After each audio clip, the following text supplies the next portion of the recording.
Assalamualaikum warahmatullahi wabarakatuh. Halo teman-teman semua. Video kali ini aku mau bahas tentang materi eksponen dan bentuk akar. Nah, eksponen itu adalah bilangan berpangkatan.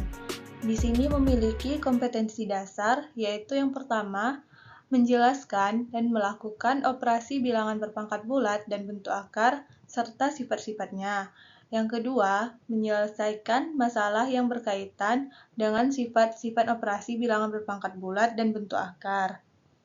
Nah, dari menonton video ini, aku berharap teman-teman mampu mengidentifikasi, mendeskripsikan, menjelaskan sifat bentuk pangkat, dan menyelesaikan permasalahan dalam kehidupan sehari-hari yang berhubungan dengan perpangkatan dan bentuk akar. Dan menggunakan notasi ilmiah atau bentuk baku untuk menuliskan bilangan yang sangat besar dan sangat kecil. Video ini aku akan bagi ke dalam beberapa part ya teman-teman. Oke, langsung aja ke materi pertama yaitu bilangan berpangkat. Nah, di sini tujuannya itu untuk memahami konsep bilangan berpangkat. Yang kedua, menggunakan notasi pangkat. Ketiga, menuliskan perpangkatan. 4. Menghitung nilai perpangkatan. Dan kelima, operasi yang melibatkan perpangkatan itu. Nah, di sini terdapat sejarah eksponen. Eksponen di matematika awalnya ditemukan oleh René Descartes pada tahun 1596 sampai 1650. Nah, tujuan eksponen untuk menyingkat penulisan perkalian bilangan yang sama. Contoh gambaran eksponen dalam fisika dan astronomi yaitu eksponen digunakan untuk menggambarkan ukuran benda-benda astronomis seperti jarak bumi ke matahari atau jarak bintang atau massa planet. Nah, misalnya kita buat jarak dari bumi ke matahari itu 149 juta kilometer. Nah, kalau ditulis itu kan terlalu banyak bilangannya 149, nolnya udah berapa nol kan banyaknya. Makanya dibuat oleh menggunakan eksponen jadi 1,49 dikali 10 pangkat 100.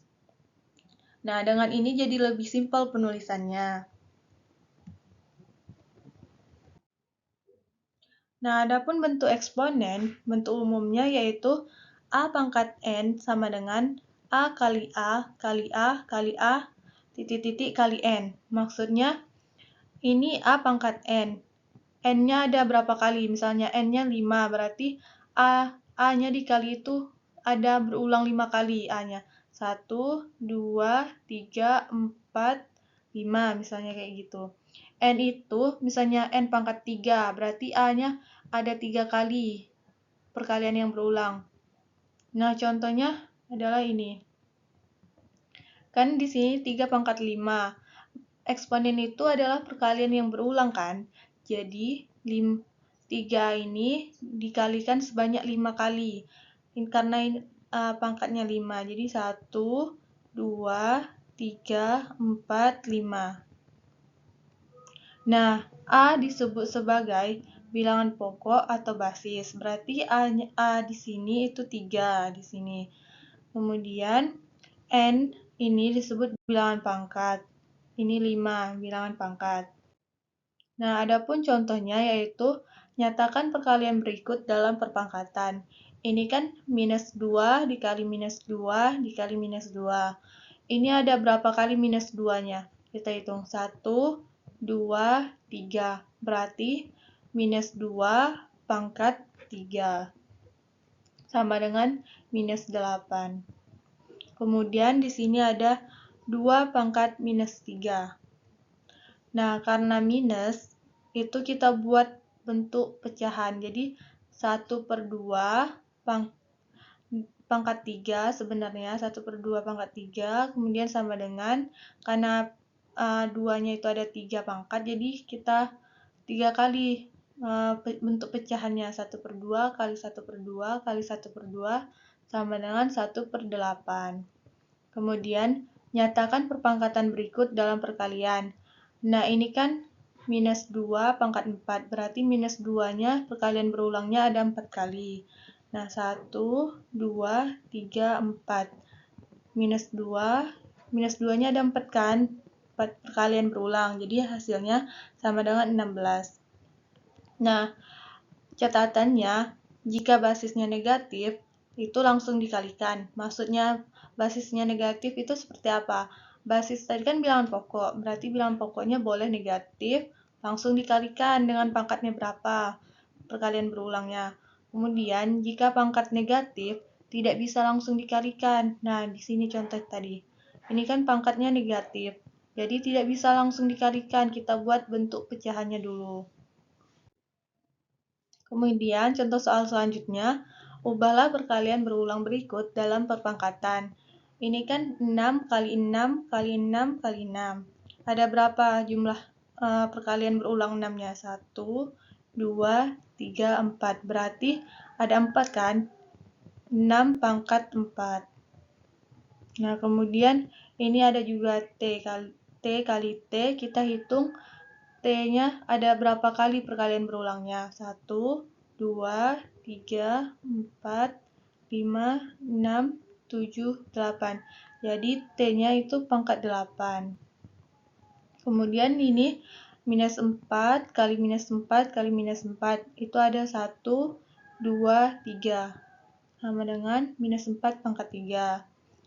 Nah, di sini 1, 2, 3, 4, 5. Ingat tadi, jika pangkatnya negatif, itu kan bentuknya pecahan. Berarti, karena ini pecahan, berarti ini pangkatnya negatif. 1, 2, 3, 4, 5. Jadi, 4 pangkat negatif 5. Nah, contoh soal yang kedua, ubahlah perpangkatan berikut dalam bentuk perkalian berulang dan hasilnya. Ini kan 3 pangkat 8, berarti ada 8 kali perkalian berulang, itu angka 3. Ini kita hitung, 3-nya ada 8. 1, 2, 3, 4, 5, 6, 7, 8. Dan hasilnya 6.561. Kemudian 7 pangkat 3, 7-nya ada 3 kali. 1, 2, 3. Hasilnya 343. Kemudian ini kan negatif 1/4. Sedangkan 1/4 ini tadi kan bentuk pecahan dari pangkatnya yang negatif. Berarti nanti kalau diubah hasilnya pangkatnya negatif. Negatif atau bisa juga seperti ini, langsung aja kita kalikan. Negatif 1/4 itu sebanyak 4 kali. 1, 2, 3, 4. Jadi hasilnya sama dengan 1/256. Sama seperti ini juga, negatif 1/4. Karena ini negatifnya di luar tanda kurung, maka otomatis hasilnya juga negatif. Karena ini tadi kan tanda negatifnya di dalam tanda kurung, makanya kalau dikalikan ini negatif kali negatif positif, positif kali negatif negatif, negatif kali negatif, hasil akhirnya pasti positif. Ingat aja, jika pangkatnya itu bilangan genap, berarti hasil operasinya itu bilangan positif. Jika pangkatnya itu negatif, hasil operasinya itu pasti minus. Oke, itu tadi pembahasan dari aku. Semoga kalian mengerti. Bye-bye.